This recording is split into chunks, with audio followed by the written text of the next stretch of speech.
Assalamualaikum warahmatullahi wabarakatuh. Kembali lagi bersama Al-Faqih di pelajaran sejarah kebudayaan Islam untuk kelas 7. Kali ini kita akan mengenal peristiwa Perang Badar, Uhud, Khandaq, dan perjanjian Hudaybiyah.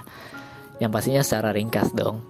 Nah, yang pertama kejadian Perang Badar. Nah, di sini Perang Badar itu terjadi pada bulan 11 Ramadan tahun 2 Hijriah atau 624 Hijriah.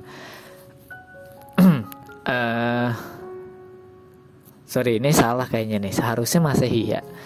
Badar merupakan nama sumur milik Badar yang terletak di antara Mekah dan Madinah. Nah, dari itu Perang Badar itu diambil dari nama tempat, nama sumur, namanya Badar gitu. Yang milik Badar. Jadi makanya disebutnya Perang Badar karena kejadiannya di lembah Badar. Kaum muslimin berjumlah 313 orang yang hanya dibekali 2 ekor kuda dan 70 ekor unta. Sedangkan prajurit Quraisy terdiri dari 1000 tentara. Peperangan ini diakhiri dengan kemenangan kaum muslimin dengan 14 gugur sebagai syahid, sedangkan dari kaum musyrikin telah tewas 70 orang dan 70 orang lainnya ditawan. Nah, ini karena kekuasaan Allah. Kalau secara logika 300 lawan 1000 pasti kan kalah 300, kalah jumlah. Tapi di sini dengan strategi perangnya kaum muslimin dan atas bantuan dan pertolongannya Allah, nah kaum muslimin dapat memenangkan peperangan Badar. Nah di sini nih karena kaum muslimin pada saat itu pengen diancam, pengen diserang sama kaum kafir Quraisy, makanya terjadi perang Badar sebagai bentuk pertahanan diri. Oke, selanjutnya ada perang Uhud. Jadi setelah perang Badar, tahun berikutnya itu tahun ketiga Hijriah terjadi perang Uhud. Nah, kenapa disebut perang Uhud? Karena terjadi di Bukit Uhud. Nah, di latar belakang ini kekalahan kaum Quraisy di perang Badar. Jadi balas dendam nih. Terus pasukan kafir Quraisy dipimpin Khalid bin Walid yang dibantu dari kabilah Saqib, Tihamah dan Kinanah. Nah, ini dia beraliansi gitu. Terus kafir Quraisy berjumlah 3000 pasukan yang diantaranya 700 pasukan bertameng dan 200 pasukan berkuda. Wah, makin banyak nih pasukannya.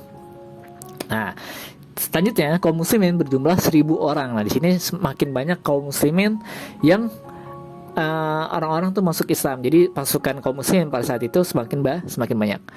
Kejadiannya terjadi pada tahun 3 Hijriah yaitu 21 Maret 625 Masehi. Di tengah perjalanan ada 300 orang yang membelot di bawah pimpinan Abdullah bin Ubay bin Salul berkomplot dengan kafir Quraisy. Oke, di sini jadi itu kejadiannya itu. Oke, sebelum dilanjutin kita lanjut dulu ya. Maaf kepencet lagi. Lanjutan, pasukan Islam yang awalnya sudah unggul akibat pasukan pemanah di perbukitan Uhud turun untuk mengambil harta rampasan. Hal ini dimanfaatkan oleh Khalid bin Walid dan pasukan berkudanya berhasil menekan kaum muslimin dari belakang. 70 anggota Islam gugur syahid dan pasukan kafir Quraisy 23 orang mati. Oke, di sini jadi itu perang Uhud yaitu perang balas dendamnya kaum kafir Quraisy. Ketika itu intinya tuh pada saat itu kaum muslimin udah unggul, udah menang. Walaupun sempat ketika dalam peperangan, ketika pengen perjalanan peperangan itu ada kelompok kaum muslimin yang membelot, yaitu yang dipimpin oleh Abdullah bin Salul. Jadi itu seorang munafik. Jadi dia orang Islam, tapi munafik, pengen ngancurin Islam gitu. Nah, tapi hal itu nggak ngebuat kaum muslimin kalah. Sebenarnya itu menang. Nah, kenapa bisa kalah? Karena pada saat itu nasihat Rasulullah itu diabaikan. Nah, jadi ketika kaum muslimin pemanah yang di atas bukit itu dinasihatin, kalau ada apa-apa, kalau kita udah menang, jangan merasa menang, jangan turun dulu gitu, jangan ninggalin base camp. Nah, ini kaum muslimin ketika kafir Quraisy udah pada kalah, udah pada kocar-kacir, pada kabur. Nah, kan ada harta rampasan perang, yaitu ada pedang-pedang, ada harta, ada tameng. Nah, itu kan harta rampasan perang kalau di dalam peperangan tuh. Nah, itu boleh diambil. Nah, ini kaum muslimin yang tadinya dijaga base camp, pemanah-pemanah ini yang di atas bukit, itu meninggalkan base camp. Karena apa? Karena terpancing dengan harta rampasan perang, pengen ngambil alat-alat yang ditinggalkan oleh kafir Quraisy gitu, karena bisa dijual kan, bisa dimanfaatin. Ketika lagi mengambil ghanimah nih harta rampasan perang, di sini nih Khalid bin Walid sebagai panglima perang kafir Quraisy di perang Uhud, ketika udah ninggalin base camp. Nah, pas tahu Khalid bin Walid kaum muslimin udah meninggalkan base camp di bukit nih, pemanah-pemanahnya langsung ngambil arah balik, akhirnya diserang balik dari arah belakang, dan hal itu ngebuat kaum muslimin di comeback gitu, epic comeback. Jadi yang tadinya udah unggul malah kalah. Akibat apa ya? Akibat ada pasukan yang nggak mendengarkan nasihat Rasulullah, meninggalkan base campnya gitu. Padahal ini perang belum selesai nih, gitu. Oke, kemenangan kaum kafir Quraisy itu diwarnai kekejian. Nah, ketika Hindun, istri Abu Sufyan, mengoyak-oyak isi perut Hamzah, paman Nabi yang gugur. Jadi paman Nabi Hamzah, paman Nabi bernama Hamzah itu wafat ketika perang Uhud. Nah, di sini jantung Hamzah itu dimakan oleh Hindun. Wah. Dia melampiaskan dendam karena ayahnya Utbah bin Rabi'ah mati di tangan Hamzah bin Abdul Muthalib pada perang Badar. Nah, ini Hindun saking bencinya kepada Hamzah karena ayahnya meninggal di tangan Hamzah. Oke, selanjutnya ada perang Khandaq. Nah, perang Khandaq kelanjutannya lagi. Jadi ini berurutan nih antara perang Badar, lalu perang Uhud, lalu perang Khandaq. Nah, ini kejadian yang berentetan, yang berkelanjutan. Perang Khandaq itu terjadi pada tahun 5 Hijriah atau 667 Masehi. Terjadi kekuatan gabungan dari pihak musuh yang terdiri dari orang-orang kafir Quraisy, Yahudi, dan suku Badui atau Ghatafan, sehingga terbentuk pasukan berkekuatan 10.000 orang, 600 pasukan berkuda dipimpin Abu Sufyan. Di sini perang Khandaq makin banyak lagi nih pasukan kafir Quraisy yang diturunkan, yang semakin kafir Quraisy ini makin beraliansi, membuat aliansi dengan Yahudi dan suku Badui. Sedangkan kaum muslimin berjumlah 3.000 orang. Bayangin, jauh kan? 3.000 lawan 10.000. Atas usulan Salman Al-Farisi, orang-orang Islam Madinah membuat pertahanan dengan menggali parit di sekeliling kota Madinah, memanjang dari utara ke selatan mencapai 5.544 meter. Nah, di sini nih mukjizatnya Rasulullah, kota Madinah dikelilingi dengan parit. Nah, karena zaman dulu kan nggak ada alat-alat berat, tapi kenapa bisa gitu, dalam, lebar? Nah, karena di sini ada pertolongan Allah, mukjizatnya Nabi Muhammad SAW. Jadi di sini ada orang namanya Salman Al-Farisi, orang Faris, orang Persia. Itu ngasih usulan, ini kalau kita perang kita kalah nih gitu. Akhirnya kita buat strategi bikin parit nih di keliling kota Madinah. Jadi di sini kaum muslimin itu full bertahan di kota Madinah, karena kalau perang 3.000 lawan 10.000 kan kalah jauh gitu. Jadi di sini pakai strategi perang yang diusulkan oleh Salman Al-Farisi untuk membuat parit gitu. Oke, strategi ini berhasil menghadang musuh. Mereka hanya bisa mengepung kota Madinah berhari-hari sampai perbekalan habis. Jadi Madinah tuh dikepung sama 10.000 pasukan nih. Dalam kondisi tersebut Allah datangkan bantuan, memporak-porandakan perbekalan musuh dan menghancurkan tenda-tenda mereka dengan datangnya angin dan badai secara tiba-tiba. Lanjut, Abu Sufyan sebagai panglima tertinggi pasukan gabungan memutuskan mundur dan tidak mau melanjutkan peperangan. Jadi udah tuh kafir Quraisy kan jauh dari Mekah ke Madinah, nungguin aja nggak keluar, karena kalau dipaksain masuk itu bakalan jatuh ke parit dan bisa diserang oleh musuh gitu. Jadi mereka lebih baik menunggu, tapi akhirnya ya mereka nggak sanggup menunggu, apalagi ada ada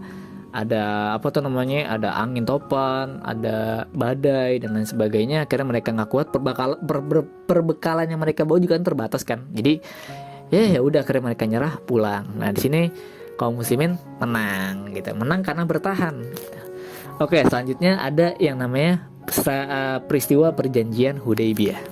Jadi setelah 6 tahun menetap di kota Madinah, kaum muslimin ingin menunaikan ibadah haji sekaligus mengunjungi kota Mekah.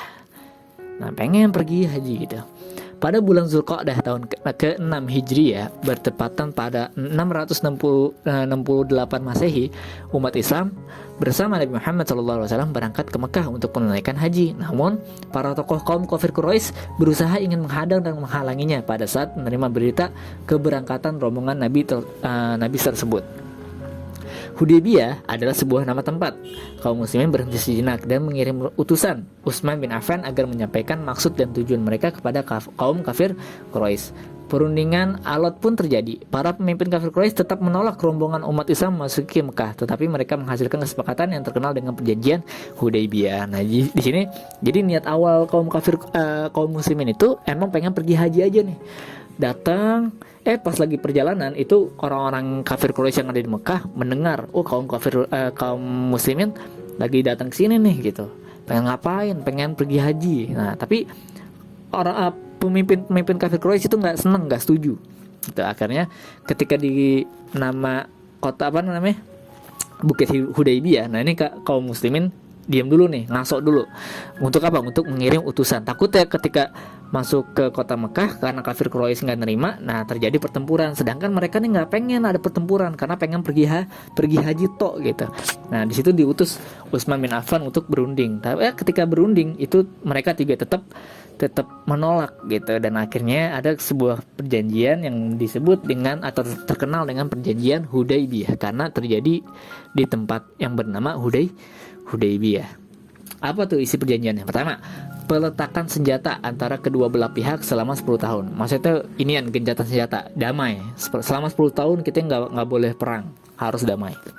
Terus kedua, orang Quraisy yang datang kepada kaum muslimin dengan tidak seizin walinya hendaklah ditolak oleh kaum muslimin dan dikembalikan kepada mereka. Terus ketiga, orang Quraisy tidak menolak orang muslim yang kembali kepada mereka. Keempat, barang siapa yang hendak membuat perjanjian dengan Muhammad dibolehkan. Begitu juga siapa yang hendak membuat perjanjian dengan Quraisy dibolehkan pula. Kelima, kaum muslimin tidak jadi mengerjakan umroh pada tahun ini, akan tetapi ditangguhkan sampai tahun depan. Tahun depan, kaum muslimin memasuki kota Mekah sesudah Quraisy keluar. Kaum muslimin yang memasuki kota Mekah tidak diperbolehkan membawa senjata, kecuali pedang di dalam sarungnya. Dan mereka tidak boleh tinggal di dalam kota Mekah lebih dari 3 hari 3 malam. Nah, itu diantara isi perjanjiannya. Setelah disepakati bersama, perjanjian itu ditulis oleh Ali bin Abi Thalib sebanyak 2 lembar untuk diserahkan pada masing-masing pihak. Jika dilihat sekilas, perjanjian Hudaybiyah seakan-akan merugikan umat Islam. Namun sebenarnya terdapat keuntungan besar bagi umat Islam, yaitu 1. Dengan diperkenankan kaum muslimin ke Mekah untuk menjenguk keluarga, mereka berkesempatan berdakwah tanpa ada ancaman. 2. Gencatan senjata 10 tahun menjadi kesempatan besar umat Islam untuk berdakwah tanpa harus menghadapi perang. Nah, jadi setiap itu pasti ada hikmah. Setiap kejadian ada hikmah. Nah, di situ nanti kelanjutannya ini bakalan ngebawa kepuncakan kemenangan umat Islam terhadap kaum kafir Quraisy di kota Mekah nanti. Oke, sekarang kita cukup itu aja. Cukup mengenal 4 peristiwa yang terjadi, yaitu Perang Badar, Perang Uhud, Perang Khandaq, dan Perjanjian Hudaybiyah. Udah, kurang lebihnya maaf. Wassalamualaikum warahmatullahi wabarakatuh.